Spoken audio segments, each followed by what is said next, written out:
ایک دن ایک تاجر بہلول دانہ کے پاس آیا اور پوچھا کہ حضور میں کیا خریدوں؟ جناب بہلول نے فرمایا کالا کپڑا لے لو۔ تاجر شکریہ ادا کرتے ہوئے الٹے قدموں سے چلتا ہوا واپس چلا گیا۔ جا کر اس نے علاقے میں دستیاب تمام تر سیاہ کپڑا خریدا۔ کچھ دنوں بعد شہر کا بہت بڑے آدمی کا انتقال ہو گیا۔ رواج کے مطابق ماتمی لباس کے لیے سارا شہر سیاہ کپڑے کی تلاش میں نکل کھڑا ہوا۔ اب سارا کپڑا اس تاجر کے پاس ذخائر تھا۔ اس نے منہ مانگے داموں میں فروخت کیا اور تاجر نے اتنا نفع کمایا جتنا ساری زندگی میں نہ کمایا تھا، اور وہ بہت امیر و کبیر ہو گیا۔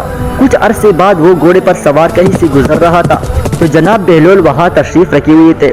وہ وہی گھوڑے پر بیٹھے بے ادب سے بولے اوئے دیوانے، اب اس بار کیا لوں؟ بہلول دانہ نے فرمایا تربوز لے لو۔ وہ تاجر بھاگا گیا اور ساری دولت سے پورے ملک سے تربوز خریدے۔ ایک ہی ہفتے میں سب خراب ہو گئے اور وہ کوڑی کو محتاج ہو گیا۔ اسی خستہ حالی میں گھومتے پھرتے اس کی ملاقات جناب بہلول دانہ سے ہو گئی تو اس نے کہا یہ آپ نے میرے ساتھ کیا ماجرا کیا؟ جناب بہلول دانہ نے فرمایا یہ میں نے نہیں بلکہ تیرے لہجے اور الفاظ نے سب آپ سے کیا۔